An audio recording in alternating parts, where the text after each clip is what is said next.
Scary hours. Scary hours. Scary. All right. We back. Was it good though? Podcast episode 17. Of course, we in October, so we gotta get a little, horror movie vibe going for y'all.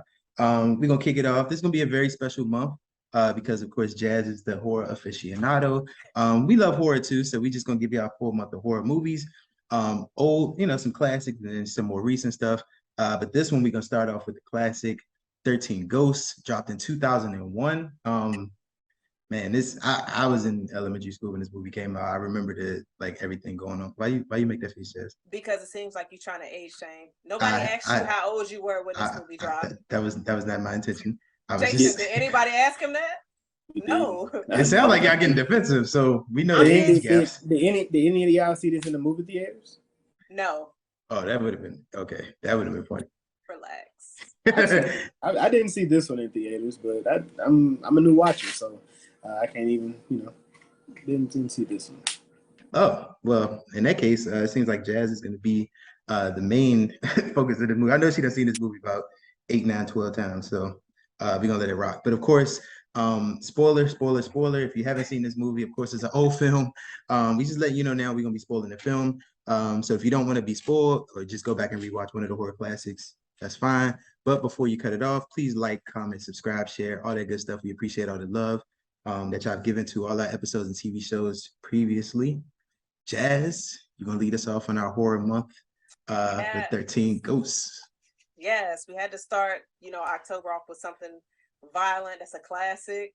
And even though it's definitely one of my favorites, Jason is a newcomer to this movie. And Chris hasn't seen it in a while because we got to put stuff on list for Chris. Bars. So...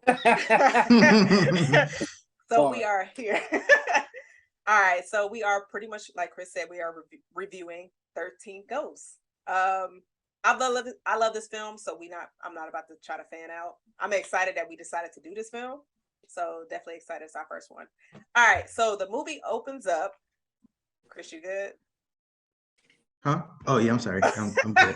I just noticed what I did. I'm sorry. Yeah, we're good. My bad.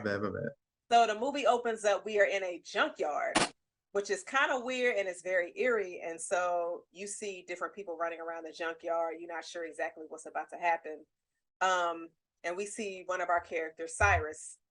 He seems like the leader, the person that everyone is going to, trying to get things worked out. And then we see a fan favorite, since we are all Scream fans, Matthew Leonard. He walks into the film. It's good to see what kind of vibe he's bringing into this type of film, because I remember when I saw this film last time I saw him was in Scream. So he was a psycho in that, but I'm curious of how he's going to show in this film. So they're talking about ghosts. Obviously, 13th Ghosts, that's the name of the film. So you're trying to figure out, okay, where the ghosts going to show up. They're laying traps for the ghosts. And then you have some individuals coming in saying, you can't pick up these ghosts, these spirits, because you don't need to do that. Just leave those folks alone. Cyrus, we realize he's a bad guy. He's like, I don't give a fuck what y'all saying. I'm gonna scoop up these ghosts. And they lay traps. Now, me personally, I love horror movies. I've never seen a film where anyone that was trying to catch ghosts put down blood traps. Now, I done seen Ghostbusters. They ain't put down no blood traps. So, and seeing in this film, they were throwing blood on different areas of the junkyard. Jason, I know you recently seen this film for the first time.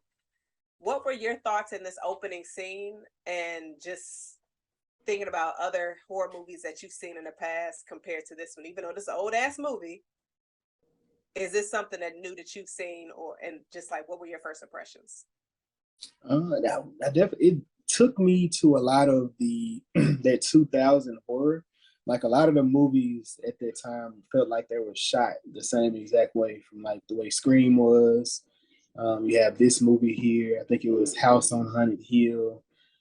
There was another movie with Taye Diggs.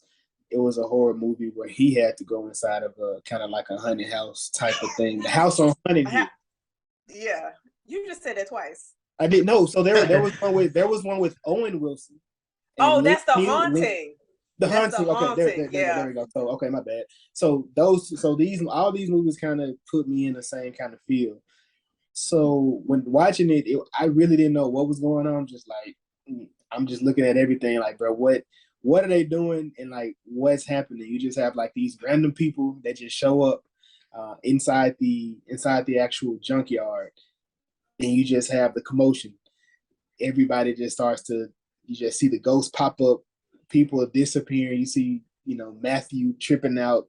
He's wigging out because he's getting the bad vibes within the actual junkyard. So I was hella confused with watching it. Very gory, a lot of jump scares within the actual movie.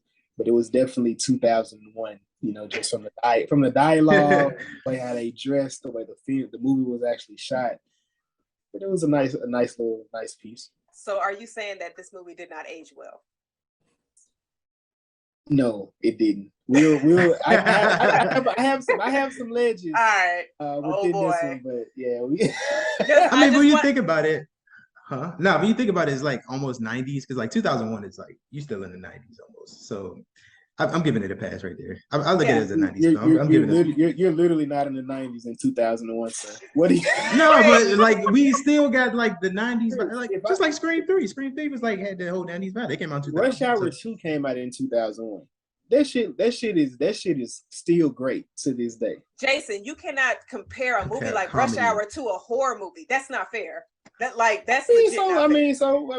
Chris tried to bring up Scream 3. That's a horrible movie. Chris wants to do that because he's trying to irritate me. No, I was bringing it up because it's considered horror. I was trying to stay in the same, we're in October. So. You see what he said? It's considered horror. Like it wasn't scary. We know that. Chris, we're not doing this. This is not about Scream 3. So since we're in the realm, we in Halloween, October, Halloween, scary movies. Do movies scare y'all? Do the movies still, like, we understand the jump scare because that's just, you typically get them like, that's just your nervous system. You watching it, but like, do movies actually scare y'all? Like after y'all watching, y'all like, I gotta do something funny to take this off of my mind. Like, is this y'all? Yes. I don't have any shame. Like, at how my imagination is, and everybody that listens to the pod know that Jazz dreams a lot. So that shit pops up in my dreams. My nigga, like, yes, I gotta watch some cartoons. I'll throw on Gargoyles, Spider-Man, the animated series. Gargoyles being your choice is actually funny. No, but Gargoyles is one of my favorite cartoons. Gargoyles is fire. No, I love Gargoyles. That was one of her Link of Thrones. It was. So it was a couple months ago. So Chris, what about you? Do horror movies scare you? I'm not entertaining. No, I mean, I think for me, the last movie that really scared me was probably Emily Rose, and that's been it's been a minute. Oh, that's a good question. What's the last movie that actually scared you? Yeah, Exorcism, Emily Rose was scary. I'm gonna say The Conjuring had me tripping for like 2 days max. But Exorcism of Emily Rose, that shit had me scared to go to school. Like, that movie was crazy. I think Conjuring, that was the one, I think it had the one scene. That was the one jump scare, right? That one where the monster was behind his head. So that's probably the only one that got me.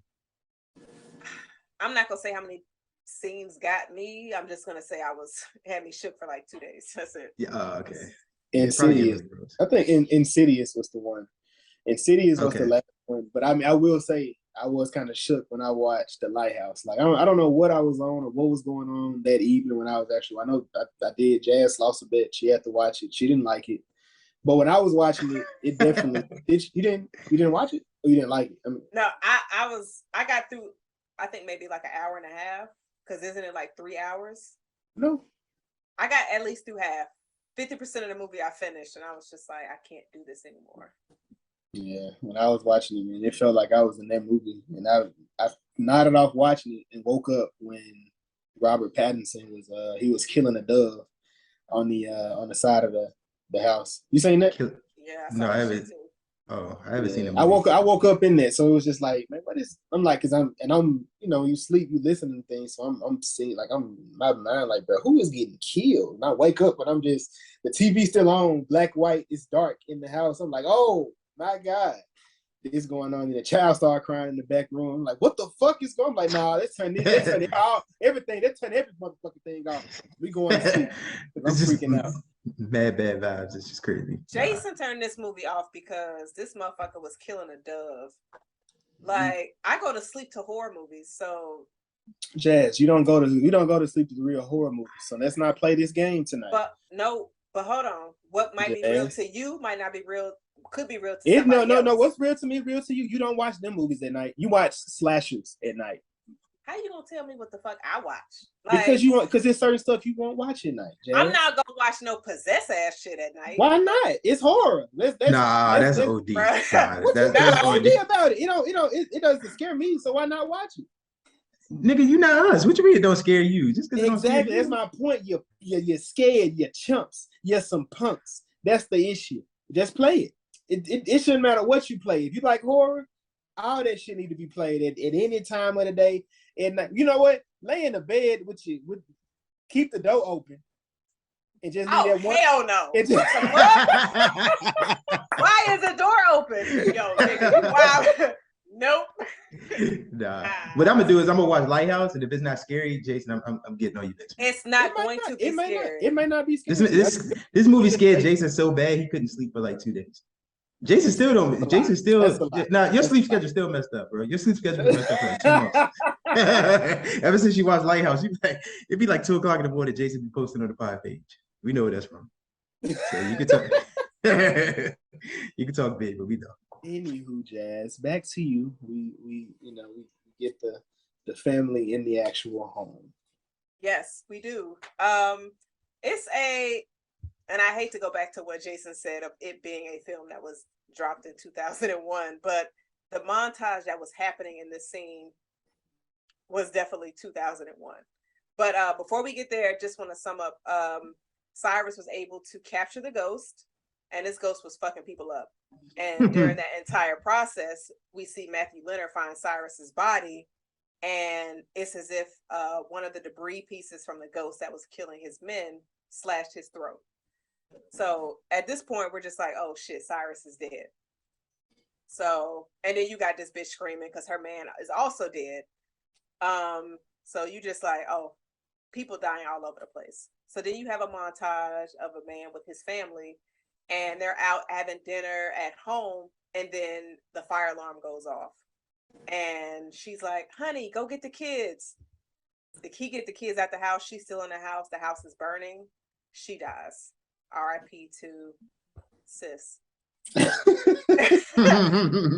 And so you see where their life is now. They're no longer in a home. They're in an apartment, and it's a single father with his 2 children, and they have a nanny who is Rod Digger. I don't know how many acting classes or movies she was in. I liked her character in this movie. So this was another I feel like trope. During you gotta throw a rapper in your movie. Yeah. So we had Busta Rhymes, we got DMX was popping up in films. LL Cool J was at this point he was expanding his career. He wasn't a rapper. Blue Sea, Halloween, H2O, that was in 2000 as well. So you have that was the trope, I guess, at that actual time. Snoop Dogg, he had Bones, his Halloween, that movie was so terrible. I'm gonna say it. I'm surprised you said Halloween H2O. I thought you didn't like that movie.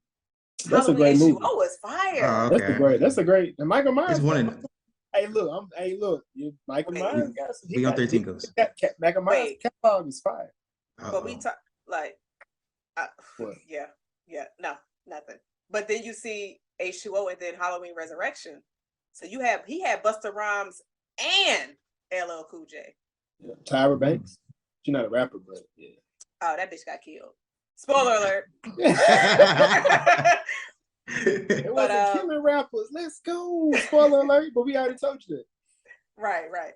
But so we are at one of our main characters' home with his 2 kids. Obviously, you can see that the space is so small. And you see a lawyer walking down the hallway in a briefcase.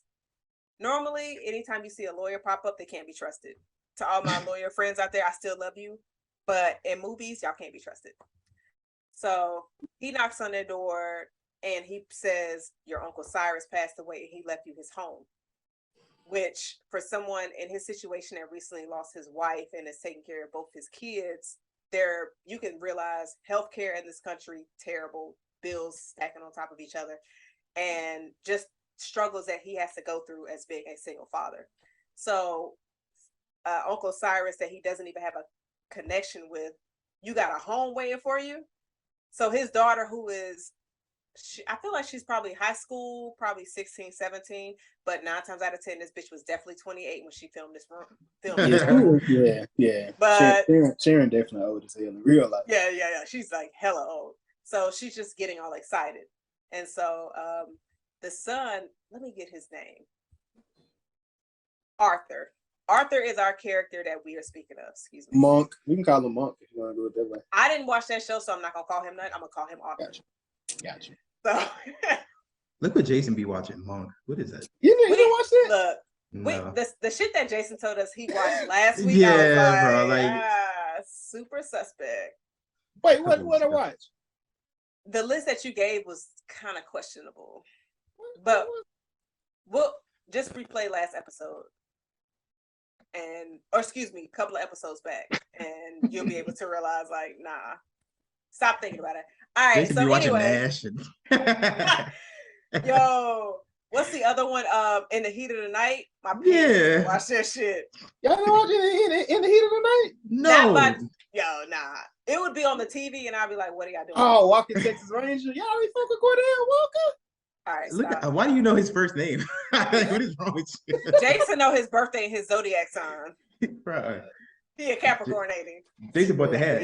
Anyway, we up in this house. This lawyer done gave him a house. What's going on? Right. So they leave. They drive up to the house. The house is beautiful. It's pretty much like all see-through, a glass house. Hell, Chris, nope. All right, Jason say no, Chris. If you had a distant relative that you have not seen in years, and they drop a house on your lap, what you doing? Like, give me some feedback of like what would go through your mind during that entire process. So first of all, I'm getting an inspection like ASAP because I'm like, why are you just randomly? I got to make sure, responsibility. 2, I'm saging it because I'm just like, I don't know you. It's been a minute, so like, who are you? I don't know. It's been. Thank you for the house. RP. You did whatever. But I don't know. You can still be like around the house or something, trying to haunt it or something. So I'm good. And then 3, like, how many years? Because like if it's been like 15 years and you just randomly giving me a house, like what's your motive? So I'm gonna be a little skeptical off top. Jason, what you doing? How you feeling? A glass house? Fuck no, I'm not into that. Like, that's my only. That'll be my only reservation. That like it's a glass house. You see all these different. What is it like rituals on the? And I can't read it. Nah, I'm not. Nah, I appreciate it, but nah, I'm good. I'm gonna try to sell it. I'm gonna try to sell that since it's mine and get that money from it. Okay, I'm not mad at that. You taking it? If it's just me, no. But if I got like a squad, man, yeah, I gotta have like an entourage with me because y'all know my paranoia is stupid high. So if I'm in the middle of nowhere with a full house, not that many windows, out in the middle of nowhere with all windows, yeah, I'm gonna be paranoid. Like what? But as they pull up to the house, they see what they believe is a local technician that's saying power out is in the area, which is our Matthew Linda's character. We see him, we're just like, wait a minute, you was just chasing ghosts in the prior scene, like what's happening? So we realize that he's trying to get into the house. The lawyer's looking at him suspect, like, I don't know if we can trust him, but Matt Leonard's, his character is real forward, like, look, we need to go in here, try to get this house, the lights and stuff on. And Arthur's character is so excited to possibly have a new home. He's just, sure, come on in. And so they go into the house. Arthur's kids are ecstatic. Keys of the candy. They're like keys at the candy store when they walk inside the house. They're just running through it, looking through the rooms. I mean, that's typically what kids do. Yeah, that's kids don't be thinking like that. So right. How would y'all feel if y'all walked into that house, y'all saw everything? Because I mean, the interior and everything looked amazing. Too good to be true. I'm skeptic at this point. Like the circumstances, everything. Even like his relative, he was creepy. So I'm like, why are you? Nah, I'm Yeah, nah. somebody that I don't really have contact with or communication with, like they leave me a house, and then I'm already quite like that. Like I said, like Chris said, I'm already skeptical about that. But then looking inside the house, it looks super. Like I said, it looks elegant, but it looks very old at the same exact time. So it looks like some castle type stuff. So now I'm dipping. Okay, so Arthur goes in. They're trying to figure out the paperwork that they're going to write up. Matthew Linda's character is walking around the home, and he goes to a lower level. So one thing that I forgot to bring up in the first scene when we were seeing the ghosts, we saw different, each character had like glasses on. And so when they had the glasses on, you could see the ghost. And so Matthew Linda's character is walking around with some, he's in like a lower level basement trying to see everything that's going on. And he's having these episodes. So he puts his glasses on. Chris, if you walking into a home like this and you put on some glasses that you know that could make you see what's really there, and you see what's behind each of these different doors in the basement, what kind of reaction are you giving if you were Matthew Linda's character? I need to get it from a Black man's perspective. I'm out. Like, there's no questions asked. Like, I'm running out the door. Like, it's nothing else to be said. I'm out. It ain't even like, nah, I'm not sticking around. Like, once I ain't even got to go through all the doors. Once I see one, then that's enough for me. I don't have to see more than one. So once I see one, I'm just out. Would you not feel safe the fact that hypothetically, they're in these different rooms to where they're not even by you, to where you could do whatever you need to do, scoop up whatever you need to scoop up, and they're behind these cages in a way? Would you not feel like you were in a safe situation? No. Any place where I'm seeing like spirits or ghosts or anything, I don't feel safe at all. Right. I'm just like, yeah, nah. I'm out of there. Jason. Yeah. Mr. Toxic Nasty. You walking down there with what? Just saying. Why you look surprised? Like, no. I don't know why. I have no idea why he looks so surprised. But Jason, you walk down there, you got your glasses on to where you can see the spirits that are in the basement. What's your reaction? What you doing? I would have turned into Matthew Lillard's famous character, Shaggy, and dipped my ass out. It wouldn't have been no me up in there no more. After I see one ghost, and he's seen several of these ghosts. Not bad. Ain't nothing to talk about no more. But he did. I mean, he was there. He tried to run. He tried to run. Even if y'all knew there was like a bag of money down there, and that the ghosts were locked up. See now, okay, so that's different. It's levels to this question. Right. Let me get some specifics. Okay, let me throw out some more context for you. So it's about 20K. We gonna do more. That's not enough.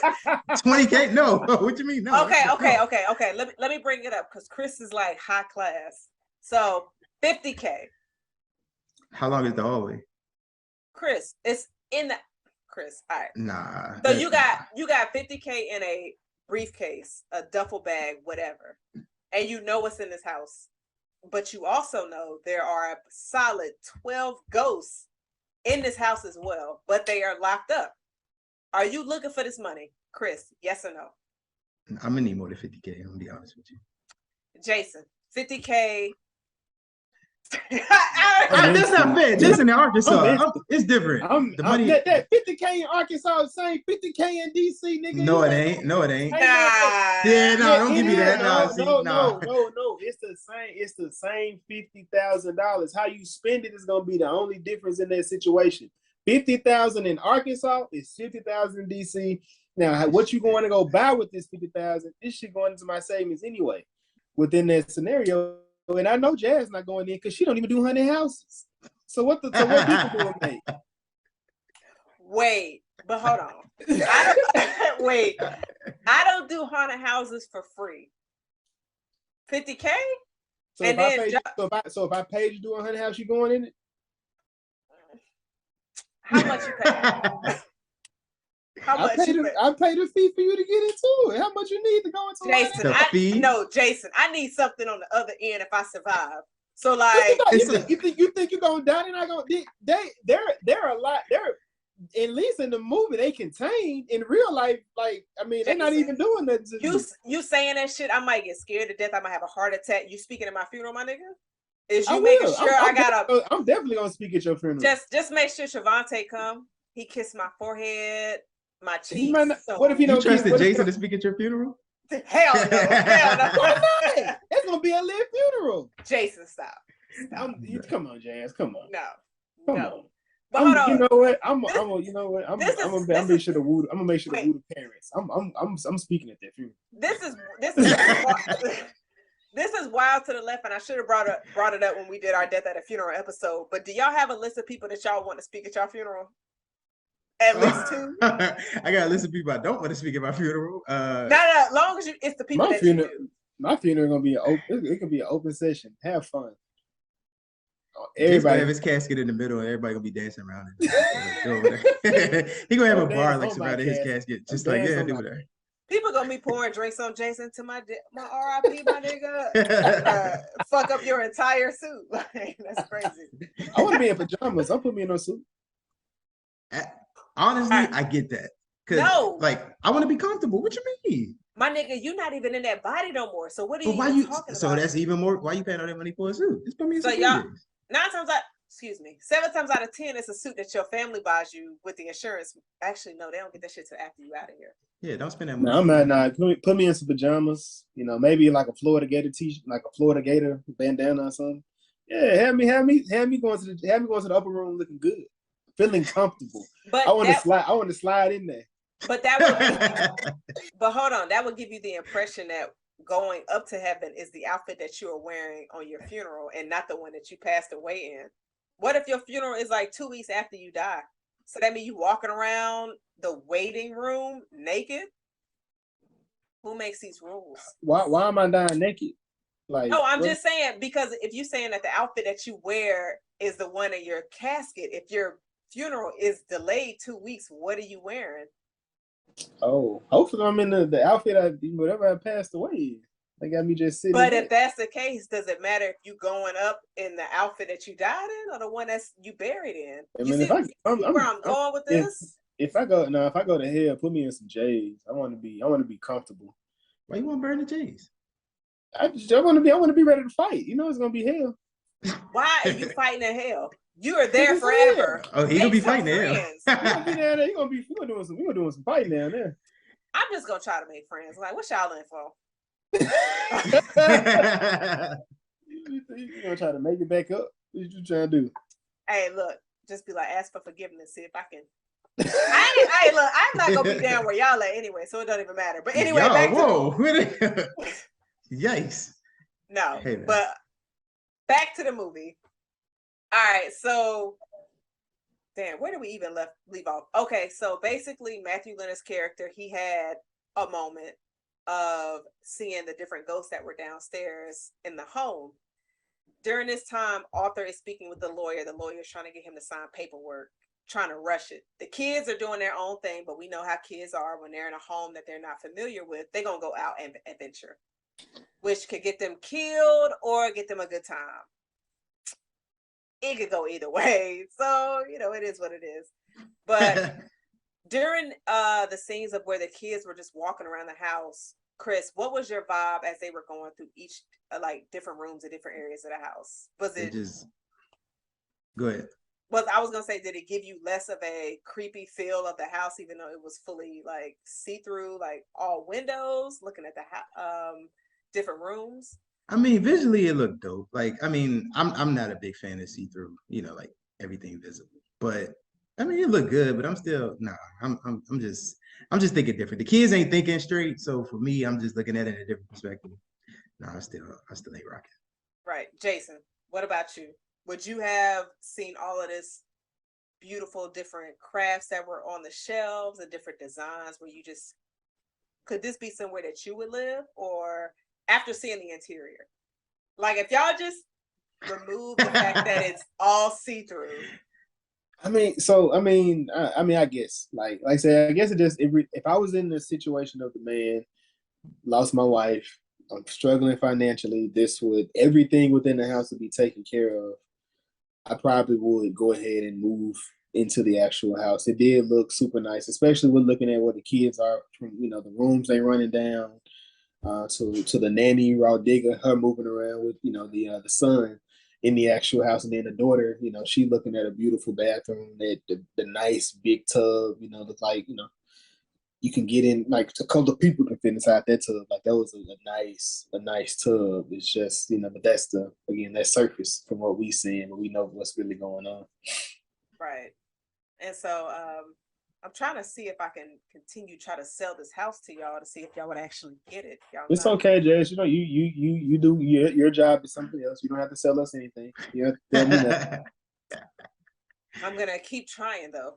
All right, so during this time, Matthew Leonard sees all the the ghosts, like I said, and he was able to make his way back upstairs. So he falls to Arthur, like passes completely out because he has one of his episodes, because he has some type of he gets different visions when he's around like ghost. I don't know what that's called. If anybody wants to educate me on it, sure.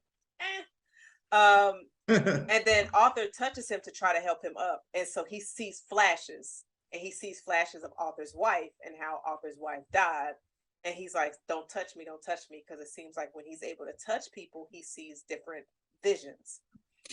So at this point, Matthew Leonard's character is trying to explain to Arthur what is downstairs. During this entire scene, the lawyer is on his way downstairs. He passes the ghost. He's like, oh, hey, what's up, sis? What's going on? He sees the ghost. I don't remember what her character was, but she's the one that's fully naked with slashes and stuff on her. Mm-hmm. So he says, nice tits. And so she has the knife out like she wants to stab him, but she can't because she's, of course, in the cell. And so he's on his way further downstairs, and we see that he gets a suitcase full of money. This is the money I was trying to put y'all on earlier, but y'all was on some scared shit and not trying to get the house. Man. I mean, we see what happened when he got the money, Jess. But that's only because he wasn't expecting a booby trap. And was I supposed to be expecting a booby trap? I can give you multiple films where people find stacks of money to where there is a tracker beacon or a booby trap around that money. You should be able to, that's just me, my paranoia, like being a movie head. I'm just like, nah. So I would have expected that, but I can't say, Jason, you should have expected that because you forget shit. So anyway, during this time, the lawyer picks up the money. He falls into a trap that slits him in two. That's when you know shit gets real, because you see a clock start to tick, and then you see a door open up. Chris, when you start to see that entire thing unfold to where you know in your mind, oh shit just got real. The lawyer obviously didn't know what was going on, and a door just opened up, which the door leads to what? A ghost being freed.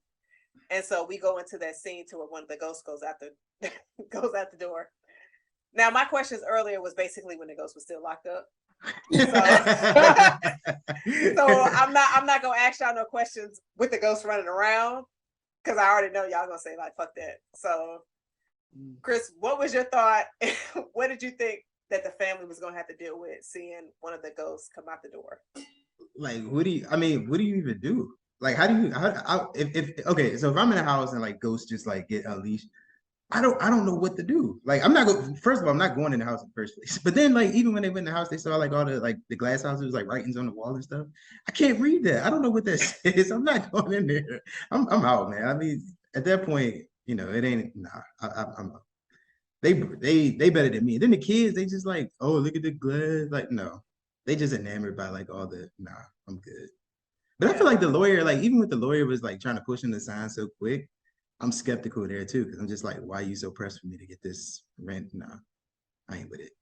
Yeah, it definitely gave off weird vibes. But I feel like the family probably got so caught up in the luxury of the home, because that's something that they were not used to. So they're seeing all this extravagant type of things. They just like, oh shit, we done hit big. Yeah. When it came with a price. Jason, your thoughts when you seen all the whole mechanics, everything going to where you just like, okay, so motherfuckers about to die soon, like quick. Man, so when the lawyer was inside, well, going through the actual basement, you knew if they got out, they was gonna fuck some stuff up. I didn't see not one friendly looking face within that basement. So I know once they get out of this contraption, they should have started fucking some stuff up. And that's where I was like, whoever configured this, or even just the thought process of creating this house and how they created it and the different pieces and how they worked and how they fixed together and how they kept the ghost behind, that was actually dope. That was actually super dope in how they created that. But yeah, once I knew they got out of there, it was like, nah, bitch, we coming. Like they knew that was coming. Like that was coming for blood within that. Yeah, I thought that scene was funny because as soon as he realized the first ghost that was freed was Sis, where he was just like, you got nice tits. Yeah. So she came out of her room and he looked at her and was like, oh shit. Sadly, she didn't get to end his life. Of course, the trap ended up killing him. But during the scene, we pan back to Arthur and what's Matthew Linner's character? Dennis. Dennis is his character name. So he gets out of his jumpsuit because obviously we've come to realize that he is not actually a technician. He's somebody that was trying to get into the house so he can get that stack of money.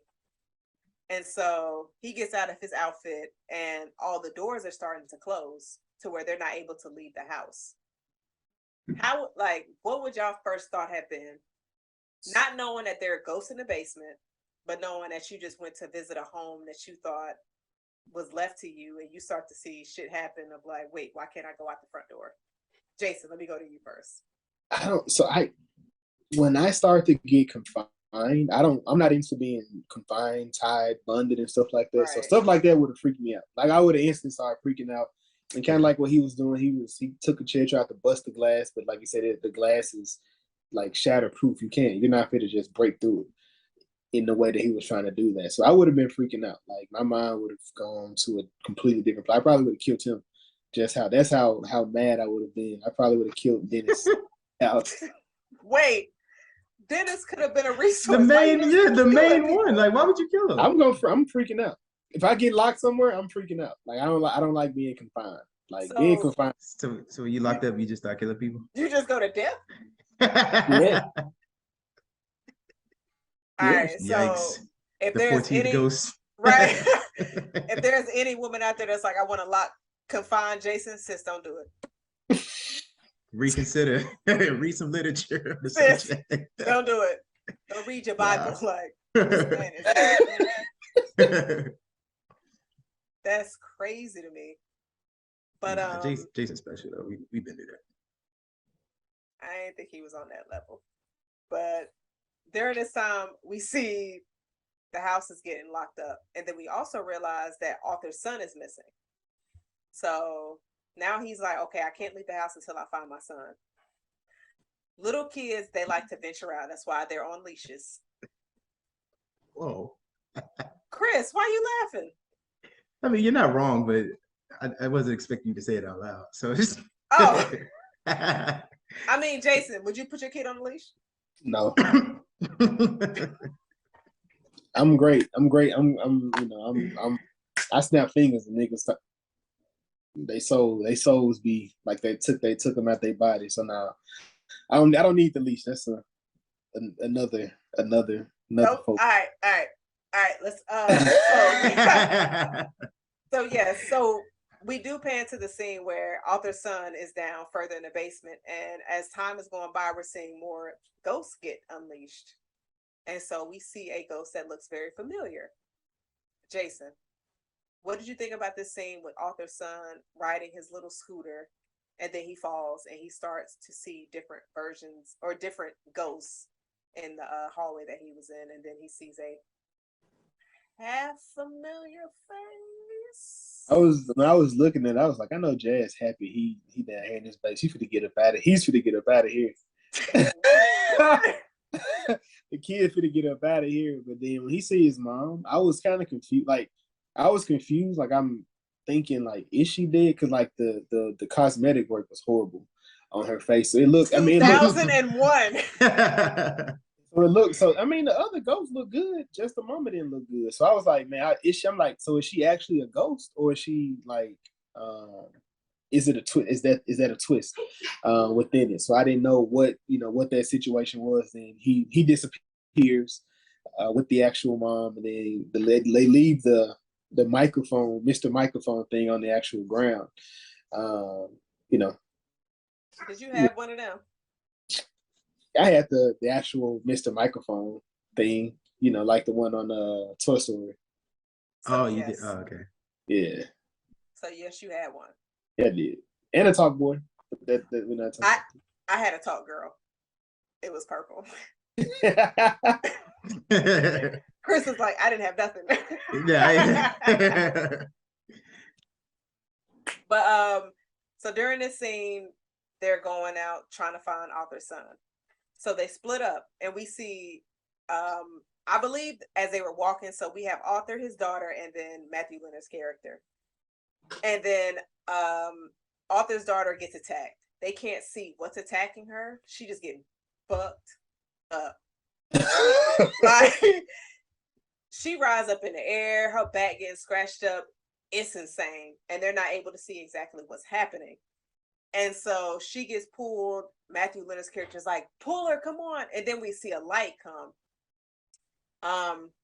And then we see a new character come into the house, and she's like, go, go, go down the hall, down the hall. Don't judge my sound effects. This is just what I do for movies that I enjoy. So we see it. Then we also see different flashes of the ghost that's fucking up Arthur's daughter. Look, his head in a whole ass cage. Like, Yeah, every time I like the jackal, that's this ghost's name, is the jackal. He scared the shit out of me when I first saw this movie. I was just like, oh, he just gonna kill everybody, because like, this motherfucker's insane.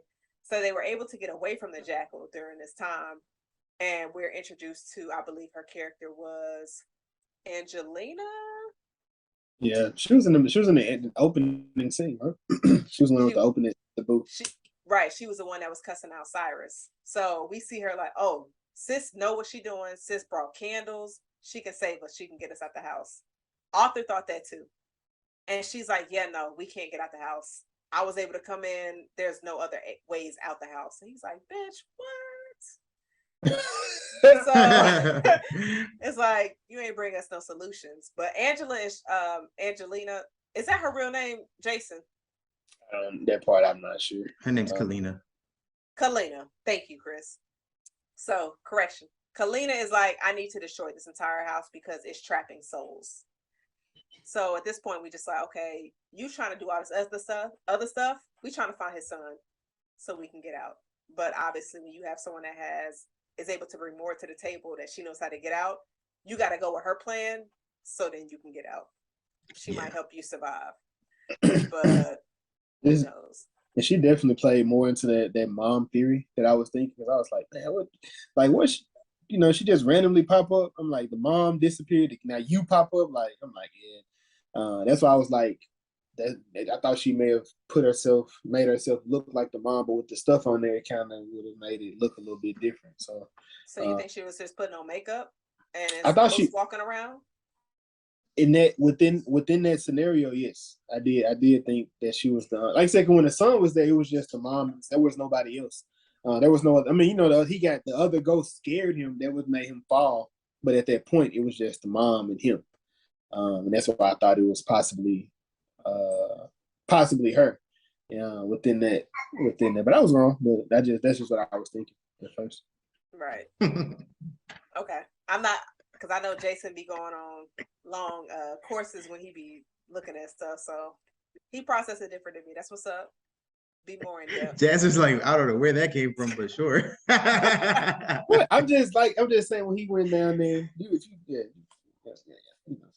But so, and then get back to Matthew Leonard and Rodiga, because they were able to split up, and so they came across a few ghosts, and Matthew Leonard's character starts to see visions. He sees visions of his own death. Premonitions. All right. Oh, JC, you want to cover this part? I mean, because you got you right just say I do know that word. I don't know what he was like when he could actually see the actual ghosts. He can feel them within the actual room, maybe a medium possibly, but he was walking through, him and Rod Digger walking through, and they see the different ghosts, and as he's touching them, he can see, like you said, he can see his actual visions of himself actually dying. And as they're going through, they get stuck. They kind of get separated. He gets put in one room, she's in a different. And before he goes, though, he gives her the glasses, and he starts having this little. He's tripping out. But the reason he was tripping out was the ghost was beating him up, and he didn't know. I guess it wasn't enough beating because it didn't shock him enough, but it was enough where he could know something's going on, but he wasn't sure what it was. And Rod Digger, I like that scene, how Rod Digger had to walk him or talk him through a beating of an actual ghost and how to escape it, and then he gave him enough time to escape. And then this is when the entire group they meet each other, and we get the new conflict of the story, or the picture is coming together at this point. How did y'all feel about this breakdown? Because I know a lot of the films that were dropped around this time, they always had that climax scene where everything is explained. Yeah. It's like, oh, this is the killer. Everything that they did an hour ago, which is the first hour of the movie, it's just like all of this pieces together. And so 13th Ghost did that as well. How did y'all let me get y'all thoughts before I give my own, as all the characters were finally well, not all, because at this point 2 of the kids got snatched up, but Arthur, less mouths to feed. But oh wow. Yikes. What did y'all think of this breakdown of everything that was going on? So here with the actual breakdown, we have the reveal of Matthew Lillard's character had something to do with the wife's passing. They needed her to, and it was like I said, the way it was super confusing as what was actually needed and how it was supposed to work. But I know Matthew Lillard's character had something to do with her passing, but he was keeping that to himself. But the lady, she knew what actually happened with it. She knew what actually happened as she was explaining it to Arthur's character. So it was like I said, it was a nice revelation within the story, but it kind of made sense as to why she was actually in the house. I'm like, why, unless this kid just see ghosts, why is she one of the people, in the house? And they start explaining who the 13 ghosts are, and where they come from and how they actually became. Right. Yeah. And then, go ahead, Chris. No, I was gonna say that's pretty much what it is, just tying up the whole story together. They just hey, we're gonna give you everything that you may have had questions for. We're just gonna throw it in your face instead of fleshing it out throughout the film. They just dump it on you like that. So. I had more questions. I ain't fleshed it out enough. Even when they gave it, I was like, man. I was gonna ask, how did y'all feel about the ghost breakdown? Because you got to see which each ghost represented, and then you got a visual of that particular ghost. Yeah, that's cool too. That was dope, seeing all of the 13. I mean, what they did. They went through 13. They went through 13 when they were in. They talked about 13. They talked about 13. Well, you didn't see a vision of 13. Oh no, you don't see you don't see the vision, but they talk about the 13. They say the 13th ghost. Well, it wasn't a vision, but it was because the thing of it was her trying to hype Arthur up to kill himself in this home for his family. We're not there yet, Jason. This is Jazz. This was revealed. She was like, Arthur, there's 12 ghosts, but there's a 13th. There's a fail-safe. What you have to do is you have to be the broken-hearted person, because his wife is died. You need to kill yourself and sacrifice because your kids are missing. This is what brings your 2 kids back to us. If you kill yourself and it's just okay, when I die, where the fuck they going? My wife's off there. You can't even believe that, honestly. my wife, it gotta be, and that's when Matthew was like, that's when it was like you started questioning this woman, because Matthew was like, no, they don't make sense. That does not make sense at all. Within that situation, there gotta be a different way, bro. We can figure it out. What you gonna say, Jazz? I'm jump. You feel like I jumped too far? No. I'm like, damn, this is the same. This isn't the same thing. It is. I'm just laughing at your explanation. It's not the order that you said it, but I'm just laughing at your explanation. Got you. But that's what you think. What you think, Jay? This is. I mean, it's better than Scream 5 reveal. Go ahead. Oh, yikes. we 10 minutes into the movie and she told us she Billy daughter, bro. Come on, that could have let this shit play out. But hold on. All right. So now that you brought that shit back, when you said that you would have been cool with Billy visiting Sydney instead of Billy visiting, why, my nigga, that don't make no fucking sense. So this the reason. So within this actual story, Jazz, it makes more sense with Neve's character than it does with Sam's character, because at least Neve had some type of tie relationship with him. So my mind in this is the way they played it out with Sam. It didn't make any sense because she had no emotional connection. She didn't know this guy. He was dead before she was even brought into the actual world. For Nev's character, what they could have done is whenever they started talking about these deaths of the different people, she could have been going through therapy, going through different things, and she could have been triggered, and she could have seen Billy like in the mirror, like his bag type of, and that could have just been the end of Billy being in the movie, just like they did with Jamie Kennedy's character, where it's just a picture of him in the actual movie. There's no words, there's nothing else in there, and it would have just been a thing of triggering her, but it would have been like, fuck you, I'm better, I'm not going back, and that would have been the end of Billy in the movie. They didn't have to do him no more, and it would have just been a nice Skeet is in here type of situation. Just don't have him at all. Like the fact, if you try to pick which character Sydney killed, this bitch done killed a lot of people. She's been in 5 movies, so just to pick Billy out of all of them wouldn't make any sense. No, that would have been fucking terrible. But Jazz, we're in Scream 5 where we talk about the reason for this is to reboot the actual series for one. The killer's motivation was to make it go back to the original, so that it would have only made sense to have him or have her see him. It didn't work well with her mother, with her seeing her mom. That shit was fucking trash. The mom didn't make sense. It would have made nobody asked that, Chris. Oh, it would have made a lot. It could have made a lot more sense with Billy in the movie, and to do a reveal, or they could have just let. So that would have been that's option 2. Option 1 was just that's Billy's child. We didn't have to have Billy, but I get why they tried to pay an homage to the original cast of Scream. They should have called everybody from P Valley and was like, how y'all doing it? So we can do our shit right. That's all I'm gonna say to that. But or even if they're gonna do it, at least have Sam like turn out to be the killer. Like just some type of, haunting or something like that. That would have been better in my opinion too. But I know how you feel about Sam. So that twist would have been better than the shit that we got. That's all I'm gonna say. But we're not gonna turn 13th Ghost into a revisit of Scream 5. We're not gonna do that shit. Yeah, y'all gotta go back to episode 1 to hear about Scream 5. Yeah. So Jason, what was the last point we was at? We were talking about the reveal of the actual story and how you played, and you were gonna tell us how you felt about the reveal, because they all seem to have this one big thing in the 2000s. Don't do that. I feel like you was trying to throw shade, so I'm gonna go ahead and be like, don't do that. Shade at what? You seem like you was trying to throw shade, so I'm just gonna be like, nah. No, you know me. I'm direct with my shade. I ain't playing that game.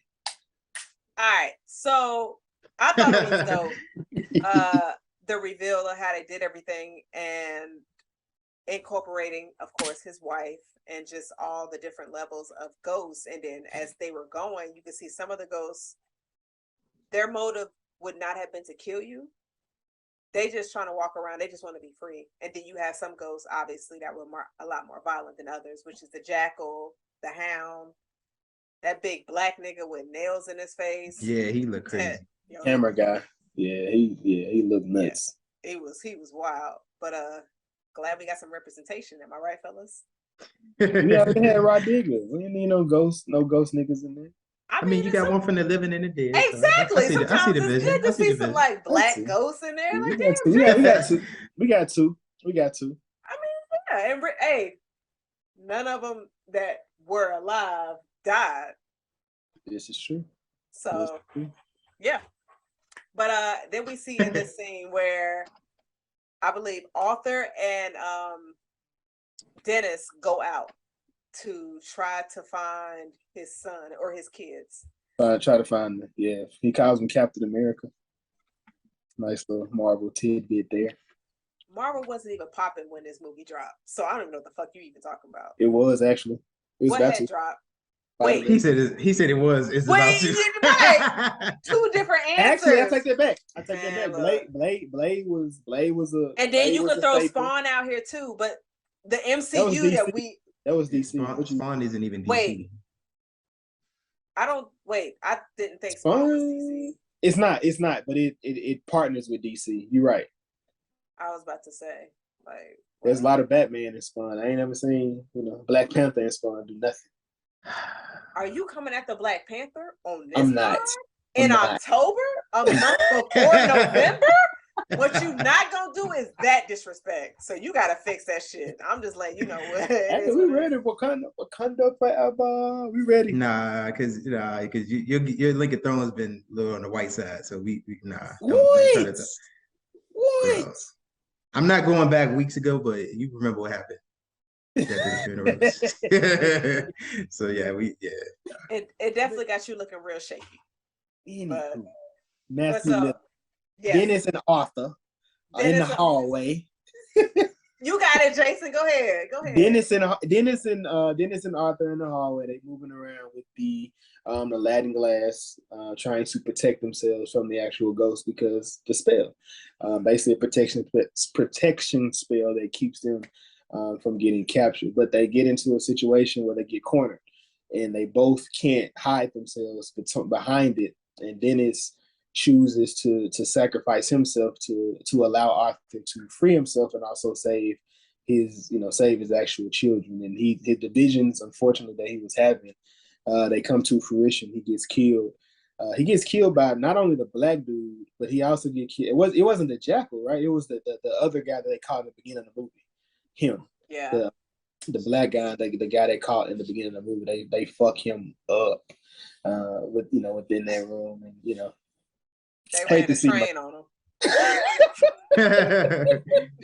That they did. And they bent him all the way around. And during this time, you hear Arthur screaming like, "No, no, no!"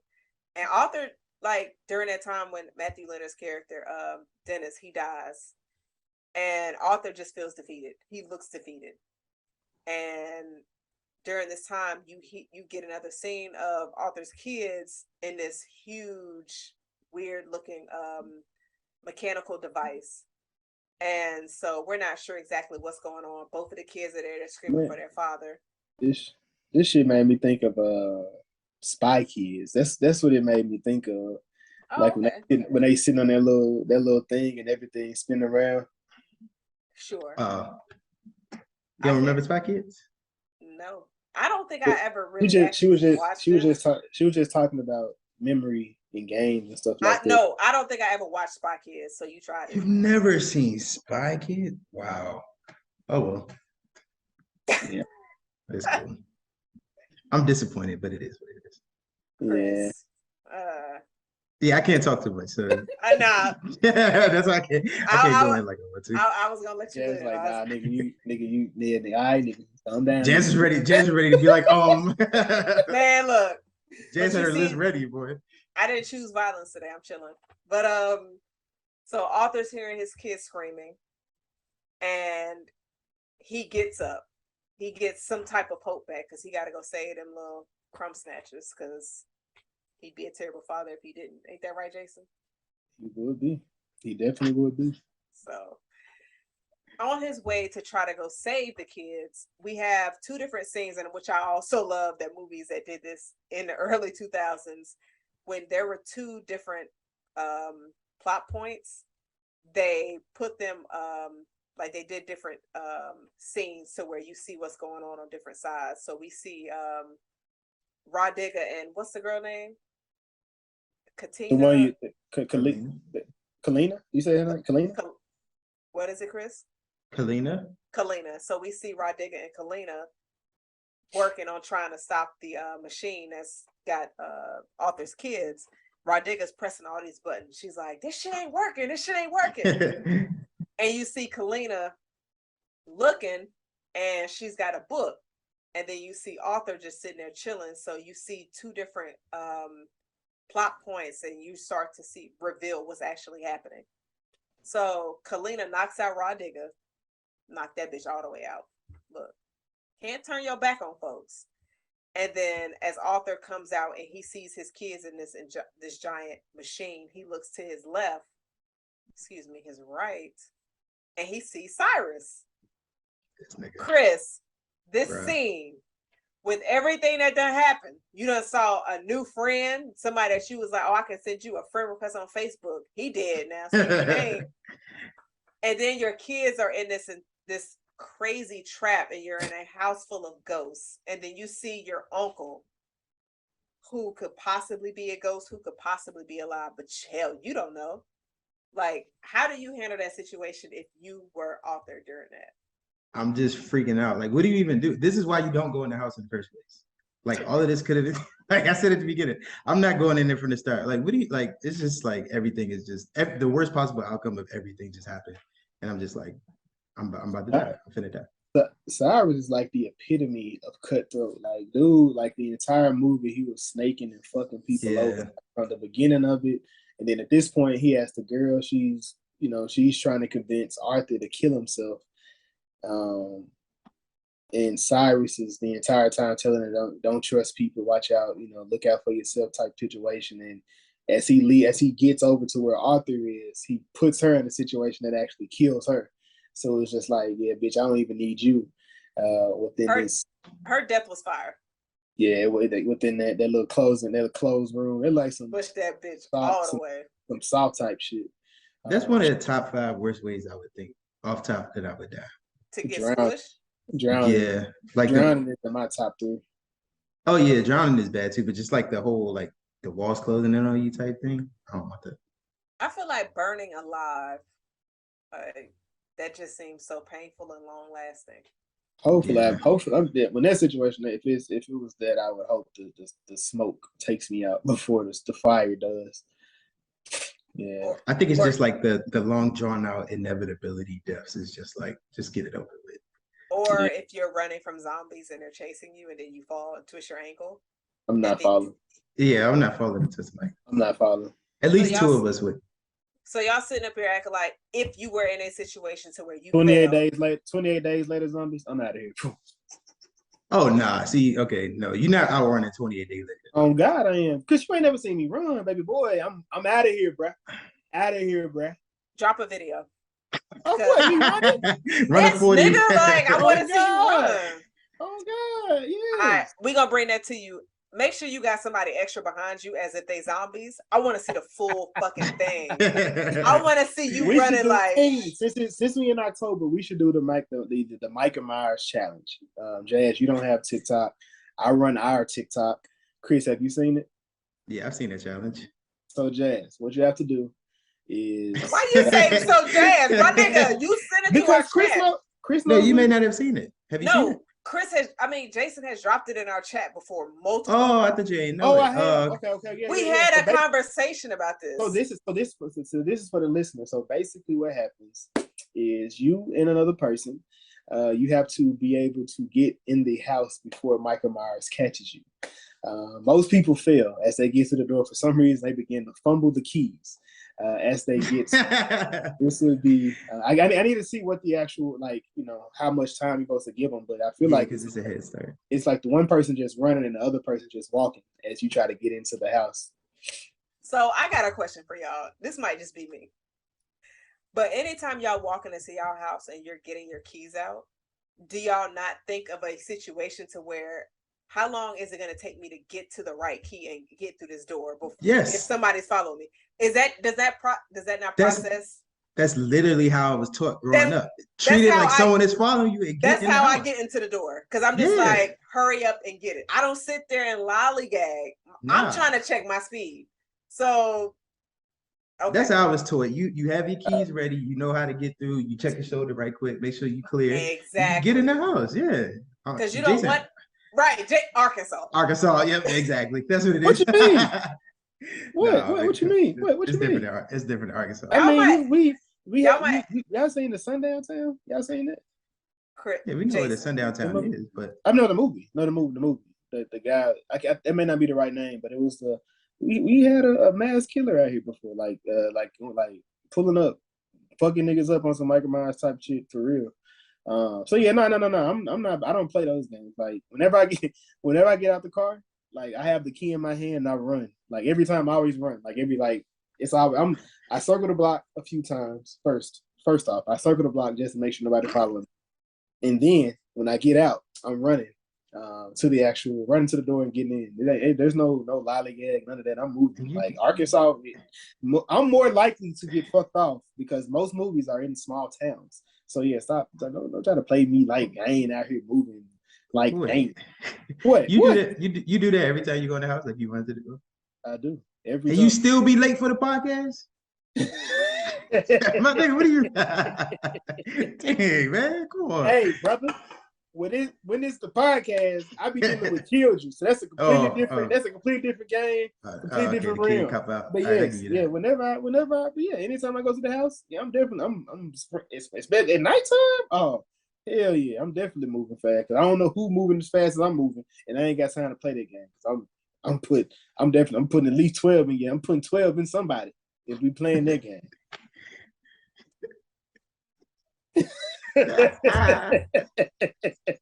Hey man, I'm just checking. Okay. Hey, I'm putting 12 in somebody's asshole, boy. Oh, boom, boom, boom, boom. And in the asshole. Oh, okay. We talking about donuts. Jazz, relax. You was very specific, but I was. Like... I do like I watch, like I said, I watch a lot of horror movies, so my mind. And just the way I was raised, so my head's on the swivel anyway. So that's like the whole thing of spinning the block 2 or 3 times. Like if I feel like somebody following me, I'm spinning the block. It's not, yeah, I'm spinning the block. I don't need nobody. I don't even need thinking somebody following me. That's the life of living a woman in America all the time. Yeah. So you gotta do that. All the time. Unless he look like Javante, and I'll be like, oh, he could follow me. Oh. So Javante could be the killer. Look, Ted Bundy would have Jazz ass out of here. Nah, Javante. Yeah, y'all seen Ted Bundy? Y'all seen the picture of Ted Bundy? Nah, not no Ted Bundy. Bruh. Hell no. Them white girls just, nah. Don't do that. Nope. My bad. I'm sorry. My bad. They was acting like this man was okay. Nah. My bad.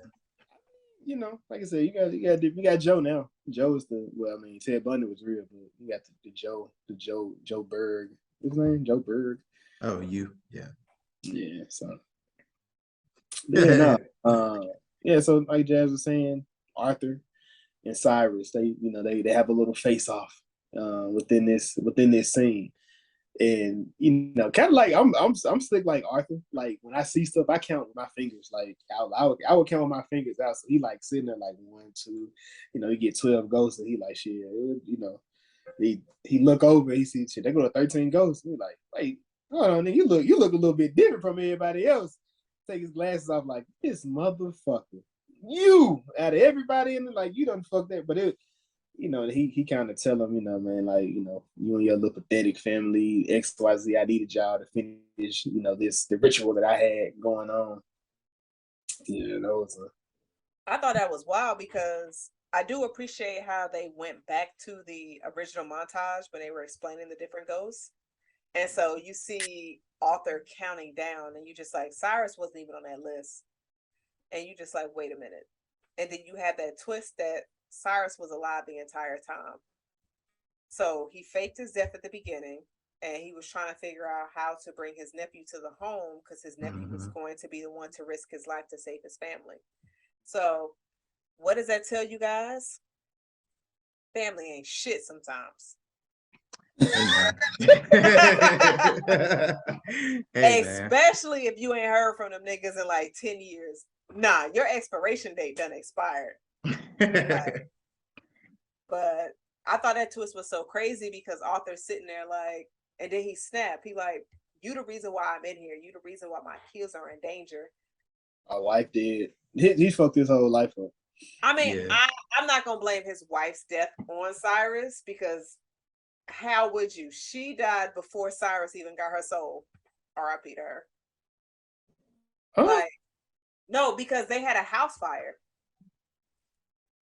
It wasn't established that Cyrus was the reason why they had a house fire. He just got her soul. Jason looking. Jazz, you should so Matthew and him didn't kill her. No, she died in a house fire because they were all in the house at the same time, and she told him go get the kids. So he got the kids out of the house, but she was still in the house. So if she was still in the house, how could that even be blamed on Cyrus and I thought they said it. I thought they're the ones that set the fire. Nah, I don't remember that. I remember they snatched her body, her soul up. But how do you get the soul without killing a person? I mean, shit. Well, you think about it, the first scene in the movie, they didn't kill that particular ghost. They were catching his soul. So they didn't really kill him. They laid a trap for him.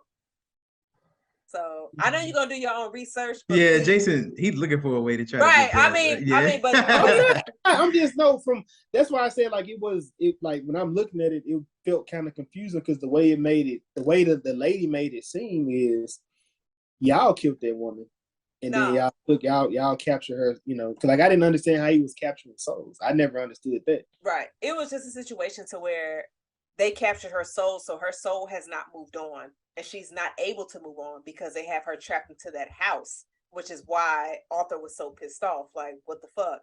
But no, I don't remember any point where they said that they killed her because it was like an accidental fire. So, I mean, but you know, you do your own Googles and your research, but just yeah, you know, if I find out something different, we're gonna talk about it. I know. I'm gonna trust Jazz because I know she didn't see the movie like way more than Jason. So. That don't mean shit. It means a lot. Yeah, it kind of does. It don't mean that just a little mean, bit, but I'm sure it don't mean that you seeing it 100 different times and me seeing it fresh. That they got nothing to do with nothing. These two things have nothing to do with the other one. This is the same nigga that forgot that Batman dropped this year. And that's a good reason. I feel like. Nah, that just shows that Jazz has a better memory than Jason. That's not a great memory, Jazz. What? You forgot your favorite song that you listen to all the time. Nigga, stop living in the past.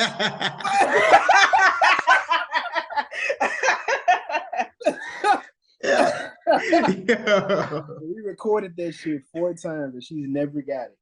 It wasn't 4, it was twice. And then the third time we got it. But let's keep it real. That was not the only reason why we had to record that episode multiple times. I didn't say that's why we had to record it. No, but you are insinuating that is why we had to record it multiple times. No, that's not. We know. We did. No, we know. We were working through. Jason, we know, but you are insinuating we had to record those multiple times. No, I'm not. I said no. All I'm saying is your memory is trash, bro. That's all. My nigga, no, it's not. Every time I had to tell you what the song was. Chris, give me another time, every Jason. Time that I not tell her Jason, what the song was. What? Jason, go back and look at some of our previous episodes where we got you on film, your reaction, that you over here naming all these other fucking movies when your dude Bruce dropped a movie this year. But then it's in the I mentioned, yes. So because you the fucking editor, you can edit out the blurbs. Wait. So now you want me to edit that out? Because I was like, Jason, should we leave it in? No. I'm saying you edit out your mess ups. Oh, but hold on, Jason. That entire fucking episode was fucked up. So Man, you in the episode we actually kept, you messed it up. You edited it out again. my nigga, you act like that was the only issue in that entire episode. That's not what I'm saying. I just said the episode we kept, you edited out, you messed it up again. Oh nah, yeah, I did. That's all I'm saying, bro. That's all. Definitely did. But hey, that that's behind the scenes looking for us to get what we go through to bring these episodes. Oh man, I did. I definitely. I don't know. Like I said, I don't know. As far as when it comes to a Scatterbrain, I don't know how I forgot about the Batman, but yeah, I definitely enjoyed that movie. Still, in my top 3, regardless of me forgetting it or not. Like shit, it just happens. All right, but if it makes you feel any better, Chris forgot about it too. So. Well, my reasons for forgetting is different than Jason. Jason is the super fan, so. And there's that. Yeah, and he was trying to put it on Marvel level and all that stuff. So we're not going back. It's on Marvel. So back to Cyrus. Back to Cyrus. So Cyrus is beating the shit out of Arthur. How you let your uncle beat your ass? And your kids are in danger. But I digress. He got that old man strength. It's a little bit different. You letting the old man beat your ass? And when he got all his clothes on?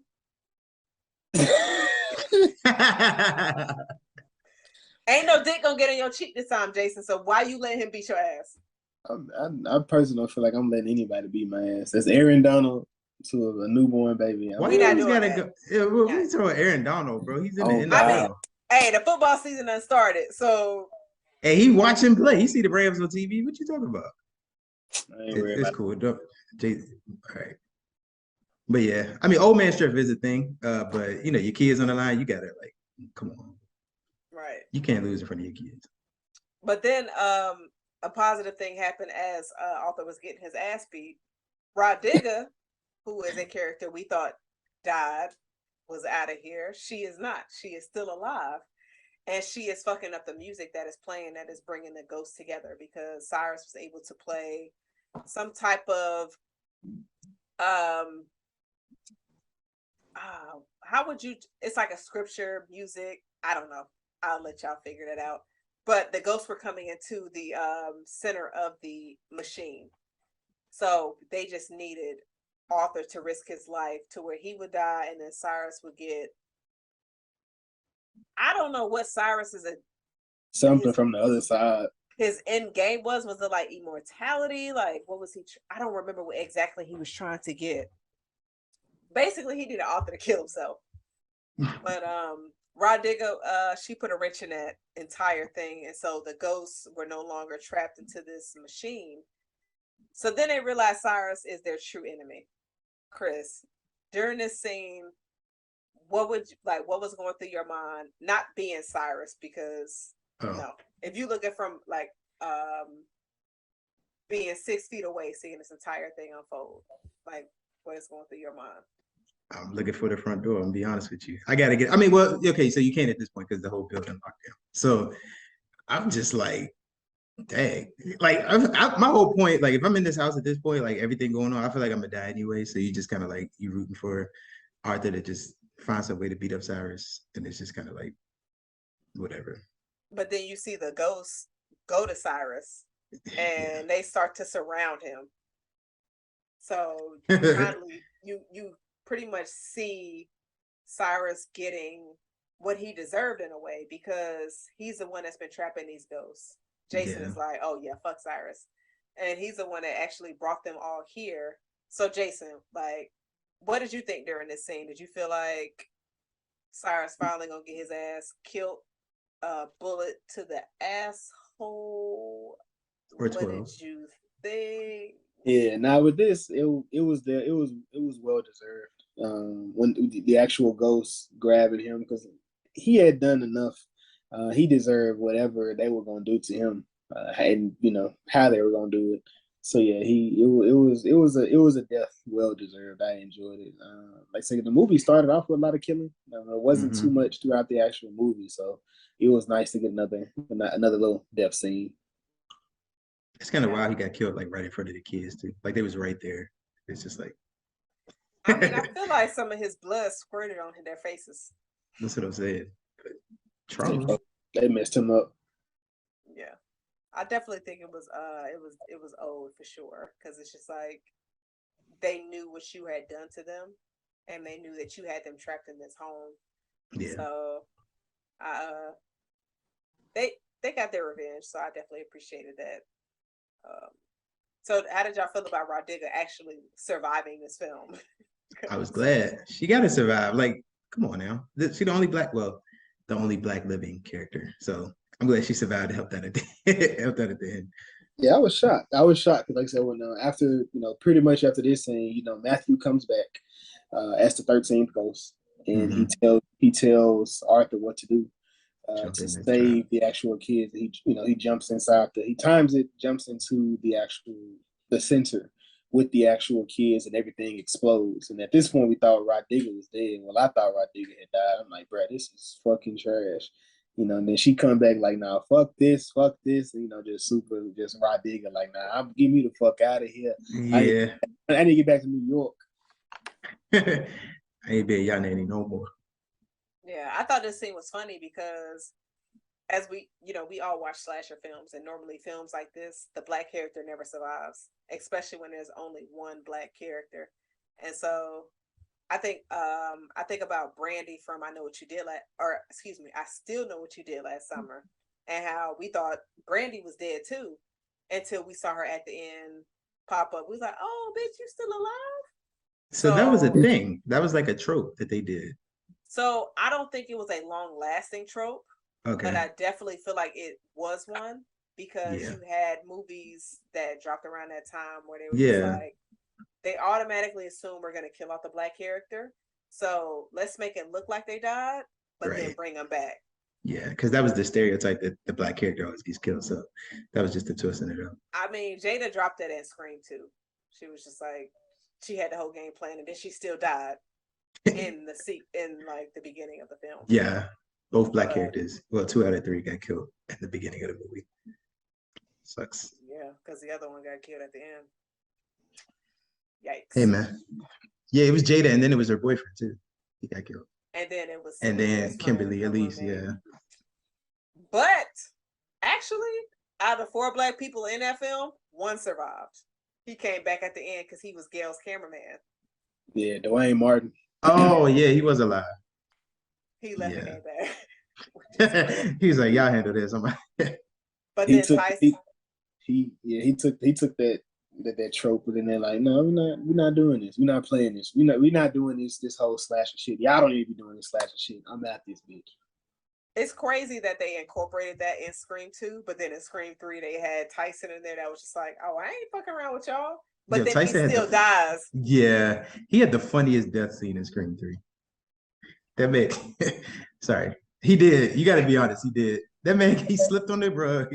He slipped on the rug. He got thrown up against like the walls and everything. He got stabbed up. Then he got thrown out the balcony. I feel like they legit could have double teamed Ghostface, because you had Dewey, you had Gail, you had Tyson before Tyson got stabbed. All 3 of them were in that same room with Ghostface. Y'all could have beat his ass. He is a regular human. Why are y'all splitting up? But it is Scream 3, so right. Jason, I have a question. Not the best of films. We're not doing this, Chris. Oh, Jason, I got a question for you. The song that was playing when they were getting the ghosts together, do you remember that song? Mm-hmm. Could you make a rhyme off of that song? Ooh, I would. It's kind of slow, so you got to do some slow rap. Like, I wouldn't even just thinking when it comes to like horror music, like there's some other horror music I'd be like, yeah, I could probably get off to this, but that one, nah. I hope you're not sitting at home thinking you could do a rhyme off of Michael Myers or Jason's. No, you're Michael Myers. Michael Myers. So Michael Myers. You damn right. Yeah, you just challenged them to do this. Look, good. So since it's October, we gonna get a freestyle off of Jason with Michael Myers. All right, that entire Offset and 21 Savage is like a Halloween tribute. So they just use like a lot of different Halloween songs. So yeah, that's easy, Jazz. Okay, so music. That's another one. That's fire. You said Saw? Yeah, the Saw music. So 21 Savage did the song. Yeah. I think Yo Gotti has a song as well that's similar to the song beat, which is fire as shit. Yeah, it is. Which beat? Ooh, let me find a song for you, then I can send it. Gotcha. Okay, so now that we're talking about this, we're gonna have to get a Halloween rap going. Halloween freestyle. Halloween bars. Oh, look, I'm here for it. Yes, let's go. All right, so just to wrap up the end of this movie, because that's where we're at.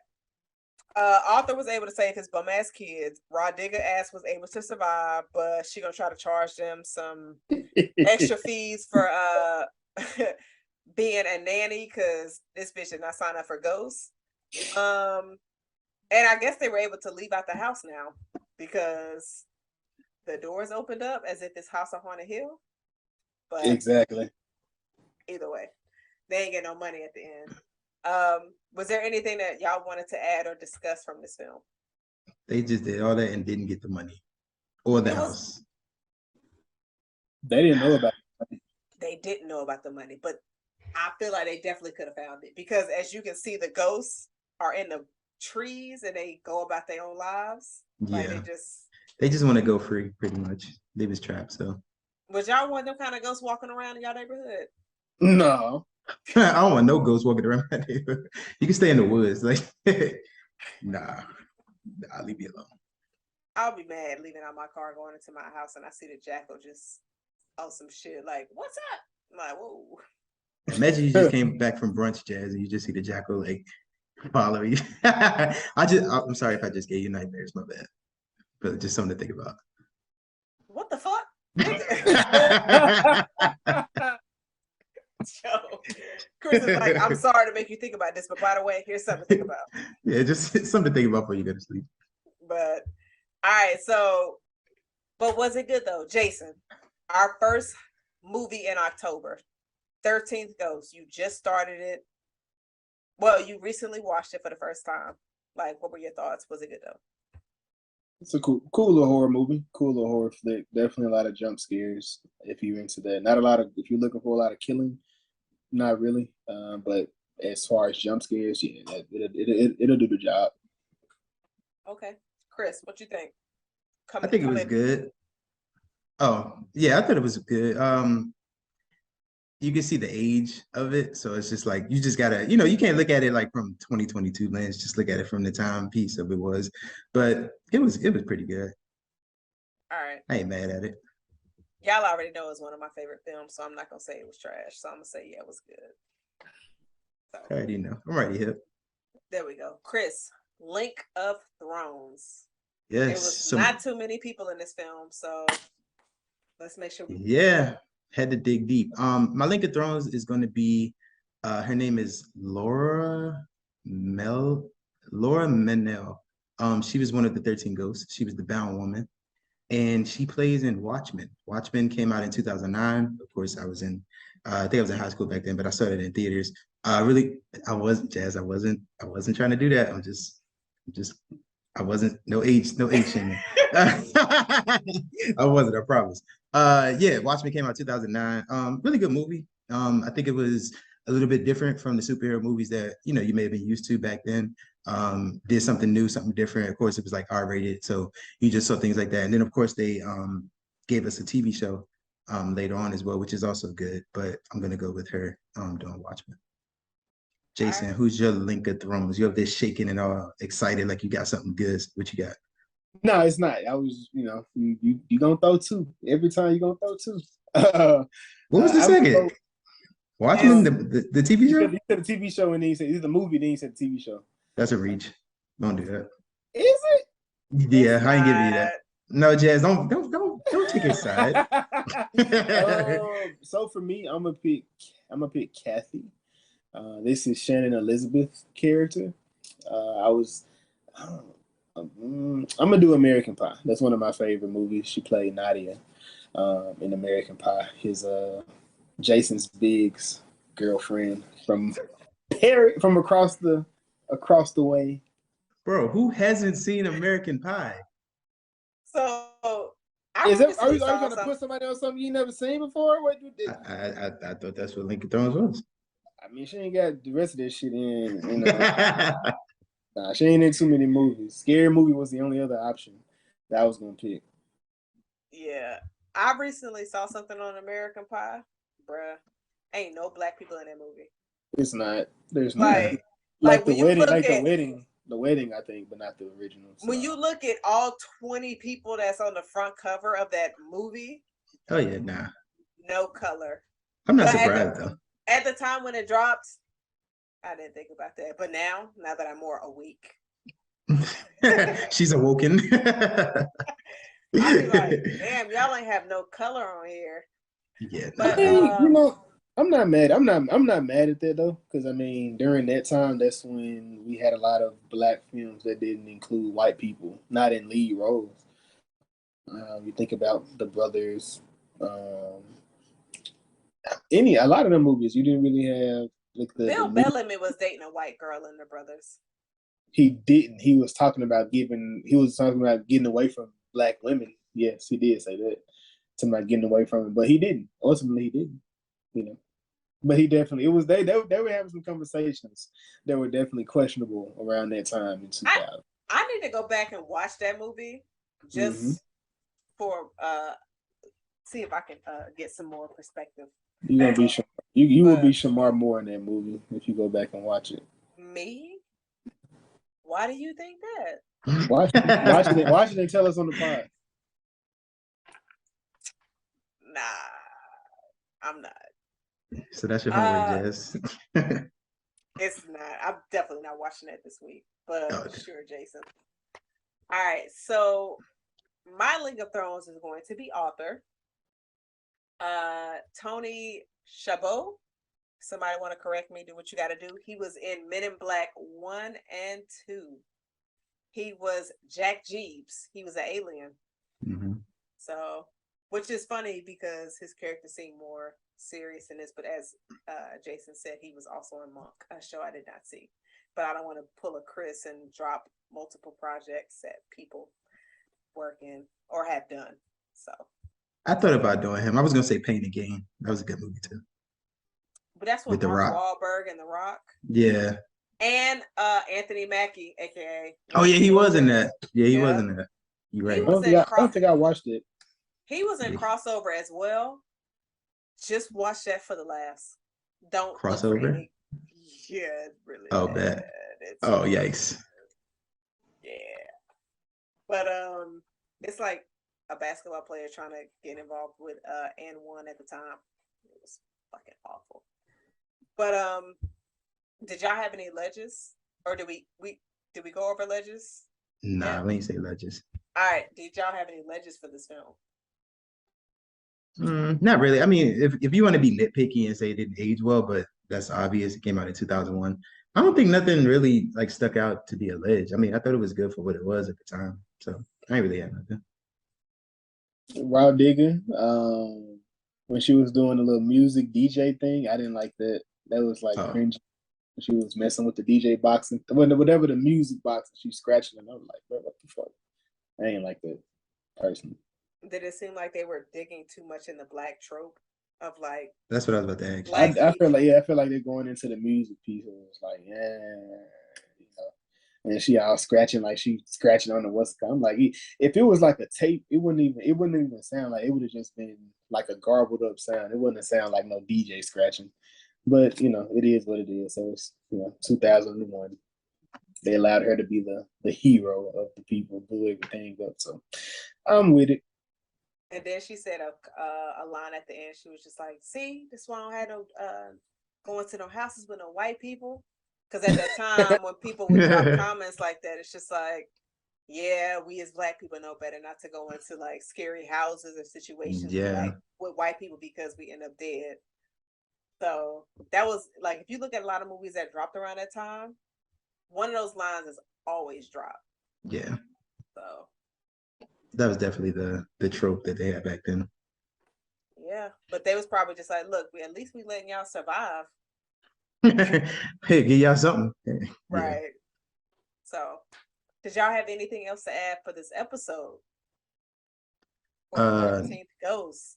Nah, I thought it was a good good kickoff to our Halloween themed month of movies and reviews. Like we said, we going to be hopefully giving y'all 5 this month. So Halloween theme and everything going on. Started off with a horror classic, 13 Ghosts. Yikes! Your horror classic with 13 Ghosts. So yeah, that made me think like a black horror classic is Tales from the Hood. I said, but I almost slipped and said black classic because of something else. So I was living in the past a little bit. Oh, got you. But inside pod joke. Oh damn, Bones is a black. I'm not considering Bones a classic, a horror movie classic. It's not a classic. Tales from the Hood for sure. Tales from the Hood. Are there any more? Candyman. Does that count? He was I would a just white because. woman. But the lead is black though. Was the new one good? It was alright. Yaya was in it. The first one, he wasn't chasing the black. He was chasing a white woman. He was chasing a white woman in both. Not the last one, but yeah, the other one. I mean the original, yeah. Jazz said y'all was in it, so no, it wasn't good. No, I mean it was. I feel like it could have been better, but I love how they connected it to the earlier films. Gotcha. But y'all not gonna get me on this podcast to bash any Yaya films. So I mean, I tried, but we'll get there. Yeah. Black classic horror. I can't even think of a black classic horror. I mean, Get Out. I mean, anything with slavery. Yeah, right. Yeah. Get Out I would put Get Out as Jordan Peele's only good movie. All right, Chris. Is there anything? No, let me take that back. Us was good because Lupita was in it. Nope was good, bro. What are you talking about? Oh, okay. Nope is good. Bro. Back to you, Jazz. Is there any comments you guys want to say? Chris, you got anything? No, just always, appreciate all the followers, the listeners, the viewers. 17 episodes in, of course, all our bonus episodes. Y'all been showing so much love. Appreciate the views, appreciate the comments and the feedback and all that stuff. Yeah, it feels good to get this thing still going. So just love all the support. Jason? I mean, you got everything on there, man. I appreciate the listeners, the follows, TikTok, Instagram, Twitter. We're on all of them all day, every day, especially me. So, hit me up.